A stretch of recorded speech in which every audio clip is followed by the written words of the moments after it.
ওস্তাদ আমি তো তেল মাখতে আছি। এজন্যই তিনি লিখেছিলেন ভুলভাল জায়গায় খুঁজো না, সঠিক জায়গায় খুঁজো। ভুল জায়গায় খুঁজলে বের হয়ে আসতে পারে কেঁচো। ঠিক আছে ওস্তাদ, আমি তো গ্রন্থ পড়ি নাই, গ্রন্থ পড়িয়া সঠিক জায়গায় খুঁজবো। মানে আপাতত এই নেই খুশি। ওই রংপুরে যাইয়া দেখি রঙের বেটা, তুই কি আরস দেন ওস্তাদ সুরঙ্গ খুশি। এই বেটা তুই যদি বেলে খুঁজতে খুঁজতে মাইশের গুড় ট্যাঙ্কির মধ্যে ধান গেছাস, তখন তুই ট্যাঙ্কি ভেঙে কি আনবি? গুল হয়ে যাবি। হ্যাঁ ছোট সর্দার, আমি কি করবো? সেজন্যই তো আমাদের পূর্ব ওস্তাদ রশিদ দাদু একটি গ্রন্থ বই লিখে গিয়েছিলেন তোমাদের মতো মূর্খ ডাকাতদের জন্য। তুমি কি সেই বইটি পড়োনি? না ওস্তাদ, আমি তো পড়ি নাই। সেজন্যই তো তুমি ভুলভাল জায়গায় খুঁজতেছো। আমাদের পূর্ব ওস্তাদ রশিদ দাদু তার গ্রন্থের 179 নম্বর পাতায় তিনি কি লিখে গিয়েছিলেন তুমি কি তা বলতে পারো? আর এই গ্রন্থ আমি পড়ি নাই, 179 নম্বর পাতায় কি লিখে গেছে আমি কবো কেমনে? এই জন্যই তিনি লিখেছিলেন ভুলভাল জায়গায় খুঁজো না, সঠিক জায়গায় খুঁজো। ভুল জায়গায় খুঁজলে বের হয়ে আসতে পারে কেঁচো। ঠিক আছে ওস্তাদ, আমি তো গ্রন্থ পড়ি নাই, গ্রন্থ পড়িয়া সঠিক জায়গায় খুঁজবো। মানে আপাতত এই নেই খুশি। আচ্ছা ঠিক আছে, তুমি খুঁজতে থাকো। আচ্ছা ঠিক আছে ওস্তাদ। ওই তোরা কি আরস? ওস্তাদ আমি তো তেল মাখতে আছি।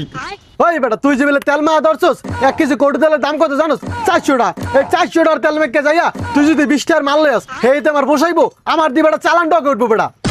হ্যাঁ কোন কি ওস্তাদ? তাইলে আমি অন গায়ে কি মাখমু? তা গায়ে তুই অন কি মাখবি? ওই যে হোটেলে আছে না সিঙ্গারাপুরির 5-6 বাজা দেয় একটা তেল দিয়া, গাতালা তেল কালা কালা, ওই তেল তুই কিনকে আনবি। ওই তেল যদি তুই গায়ে মাওস হেলে আমার পোষাইবো বেটা। ওই তেলের দামও কম আছে। ওস্তাদ এই তেলে কি এরম করগে তাহলে না পিছলে হইবে? আরে হয় বেটা, হেই তেলে তো লোড বেশি বেটা, কালা কালা গায়ে মাখলে পিছলেই যাইবে। কোন কি ওস্তাদ? আমাকে দিন কালে এখন এতই খারাপ যাইতে আছে, ওই গাতালা তেল এখন আমার গায়ে মাখা লাগবে। আরে হয় বেটা, এখন কি চুরিতে আহামরি কোনো লাভ আছে? যে বিলে আয় হেবিলে ব্যয় করতে হইবে, বুঝছ না? আচ্ছা ওস্তাদ আমি তো তা গাতালা তেল আইনেন, হেই এই গায়ে মাখমু, মানে কি আর করবো, দিনকাল খারাপ। আচ্ছা ঠিক আছে, এই তেলই আনবো অনুহানুতি।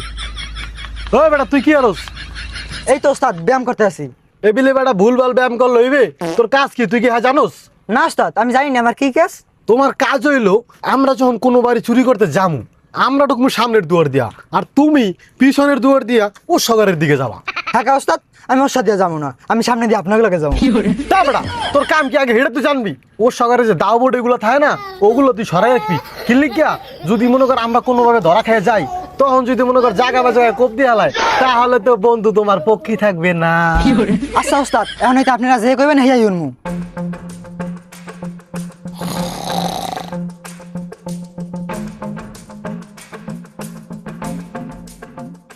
এই সবাই সাবধান, সর্দার আছে, সর্দার আছে।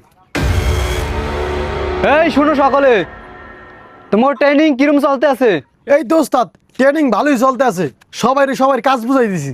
তোমরা হয়তো একটা বিষয় জানো না, আমার টিমে নতুন করে কোনো সদস্য এলাও করি না। কারণ আমরা কোনো চুরি করতে গেলে আগে থেকে পূর্ব পরিকল্পনা ছাড়া চুরি সম্পূর্ণ করি না। কারণ আমি এই চুরির উপরে 1896 সালে পিএইচডি করেছি। তা কি তোমরা জানো? হ্যাঁ কোন কি ওস্তাদ? হ্যাঁ তো আমরা কেউ জানি না। কিরে তোরা জানোস? এই যে মনে করেন 1896 সালে ইন্ডিয়া গিয়ে চুরির উপরে একটা পিএইচডি করেছি। সেখানে আমার আলাদা একটা সম্মান ছিল। সেখানকার বড় বড় তারকারা আমার এই বিষয় নিয়ে তারা একটা গান তৈরি করছে। সেটা কি তোমরা জানো? হ্যাঁ কি গান ওস্তাদ? আপনার হলো ইন্ডিয়ার বড় বড় তারকারা গান বানাইছে? কি গান ওস্তাদ? ধীরে ধীরে সে ঘর পে যাউঙ্গা, ধীরে ধীরে সে মাল কো চুরা লে আউঙ্গা। ওস্তাদ এটা গান করলেন না গান রে করলেন? ওই যাই হোক, গান আমার করুক বা আমি গান রে করি। তোমার ক্লাস আজকে এইতাম আইতি, কারণ বাড়ি যাও, কালকে সকালে এসে বইরো।